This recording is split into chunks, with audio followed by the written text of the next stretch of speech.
Alrighty, troopers, welcome back to the channel. And today we're going to be going over the Unilist 10 variant of the Republic Bricks ARC-170.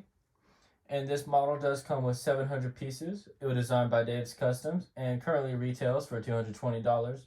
It is not on sale at the moment, however, you can get it at a 10% discount if you join his Prime membership, which is $50 for a year. And then upon joining, you also get up to $150 set that he'll ship to you. And then it has a whole bunch of other perks, which I'm not going to get into at the moment, but you can go ahead and check out his site, link to which will be in the description below. And just go ahead and check it out. Definitely suggest buying that membership. It personally has saved me, I know, hundreds of dollars. So if you have the time, if it's something you're interested in, go ahead and check that out. Let's go ahead and get back to the review. And so as far as pieces, he does advertise 99%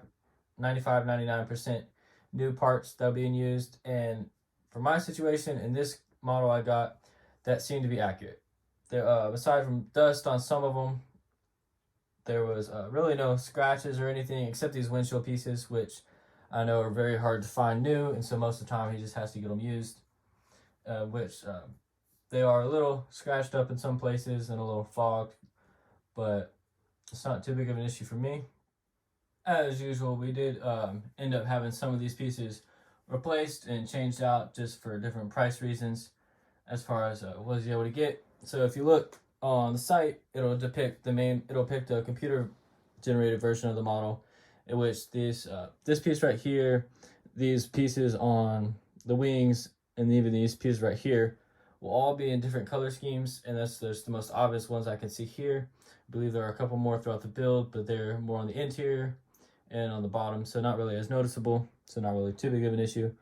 And you can see it just a little bit here, this red sticking through right there. Lego does make a black version of that piece, which would have been nice to see in here. It wasn't used, it was just red, as red is more, I'd assume it's just cheaper, more readily available, but that is something that I'll probably switch out eventually, probably sometime soon. But yeah, so these circular pieces right here would have been in that same dark blue, and then these right here would have actually had one of the Republic logos on it. Just the Starfleet symbol is Open Fleet symbol. I'm sorry, is what it was on there. But just for different pricing reasons, he just went with the blank tile, which is totally understandable. Alrighty, gonna go ahead and jump into that design stuff here. In which it was a very good design. I really liked how he was able to do just the shaping of the model at the front, just to get the nose proportions as close to perfect as we could. And he did also incorporate these wings, these folding wings here, in which they do open up. And if you get it right, you can even have them stay like that with some different internal Technic stuff that it has. Try and hold it at a better angle for you. There you go. And it's just showing all just the different wing patterns and such. It is empty through that hole right there. That is something that is, depending on what source material you look at, is either very accurate or an obvious inaccuracy. Just because it varies by source material, it doesn't really matter too much to me, as I kind of like it open anyways. But yeah, and then the engines designs, same thing with the interior of the wings. The sizing proportions are right, but depending on what source material you use, they should either be up a little bit or they're in the perfect spot. I did see different versions of source imaging that showed both ways. Same with the wings. And the last thing I want to touch on real quick here for the design of it was these guns you see on the side. They do work well. They look very good, very accurate. The only problem being that they do weigh down the wings a little bit.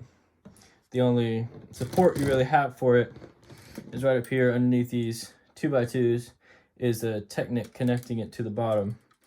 And that's really the only thing connecting the wings to the main body of the ship, which would be right up here. So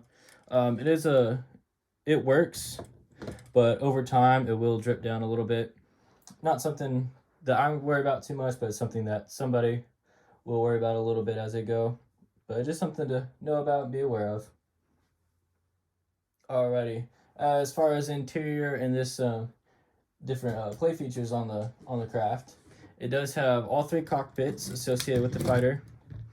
It has the one in the middle, and the one in the front, and then these 2 in this top portion, as well as a spot for an astromech droid.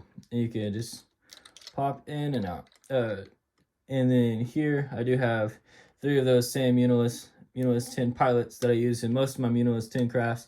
And then the astromech was just an extra one I had just laying around. And then so each cockpit here does come with its own control panel. You can see each one right there that I pointed to. And then also this front one has some clips you could put something, so like maybe a blaster or something. And then they all have just a standard chair there, just made out of pieces, not a chair piece. But that's about it for the interior. And then for as far as, I guess you could say, play features, if you want to call them that, you could just say just has these wings. They can move in and out and even lock into position, as I showed earlier. And then it also has this rear turret right here. So probably should have mentioned this in the design part, but this turret right here, it's attached. It's not really too sturdy. It moves up and down, moves side to side. I'll probably end up fixing that, and if I do, I'll just have a little picture of it up on the Instagram. But that's all for that part. Alrighty. One of the last things real quick to do here is just the instructions, and the instructions in this one are very well. If you remember back to when I did the dropship video where I was telling you about the different after pictures of showing what it's supposed to look like when you're all completed, it did have that in this one here for one very specific reason. It does use rubber band pieces right here to be able to pull these wings back into position once they're in the closed position instead of when they're locked. So it did show how to do that very well, which was good to see. I was happy to see it. I didn't have any trouble with it, but I could see how some people would have confused it just with the different mechanisms they use, as well as how to put it on and take it off, stuff like that. But they did show that very well. And unlike all the other builds I've done with Republic bricks, this did not have any instance that I can recall of steps being hidden by the build. So as you probably well aware, there's been several times in other sets where I've told you putting on a piece was hidden by the build, which depending on the level of hardness, I either explained or just basically told you, hey, it's easy, you'll figure it out. And I did not have that at all here, so that is something good to know. And while we talk about that build process real quick, I do want to just point out something real quick here. So this nose cone, as it looks very good and all once it's done, but during completion, during building, it is a little bit fragile. So just be careful with it when you are building it. These pieces right here like to fall off a lot, but once you put this slope piece right on here, it does connect very well. There's a little bit of problem right here with these slopes coming in that it has a little bit of a hard time getting over, but you just put a little bit of pressure on it and it goes down really nicely. But that's the only really thing that I wanted to point out real quick as far as building. But yeah, so something new here that I'll be doing is my least favorite part of the builds. So personally, my favorite part of the build is actually this nose detailing. Just the way it did the eyes with all this other red to make a little face. That's personally one of my favorite attributes about the Uniless 10 variant in general. And I really liked how well it was able to be done here with the different shaping and everything.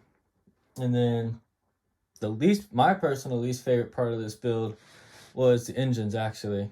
So the engines, see if I can pull one off real quick here, has 32, 16 on each side, little things you have to put together and then attach, 8 facing one way, 8 facing the other way. And it's not too bad, honestly. It's really easy, really simple to do, but it's just time consuming and repetitive. And one thing I don't like in a build is repetitiveness, but it is something that's necessary to do to get to the final model, which is definitely worth it. And yeah. Alrighty, guys, that's going to wrap it up for today. If you liked the video, don't forget to like, comment, and share with your friends. If you do, go ahead and hit that subscribe button to see more custom reviews like this, as well as some other stuff. Do unboxings, as well as some Q&A times, as well as starting this upcoming Tuesday, I'll be doing minifigure reviews as well as set reviews. So go ahead and follow for that. And then I'll go ahead and see you on Tuesday, guys.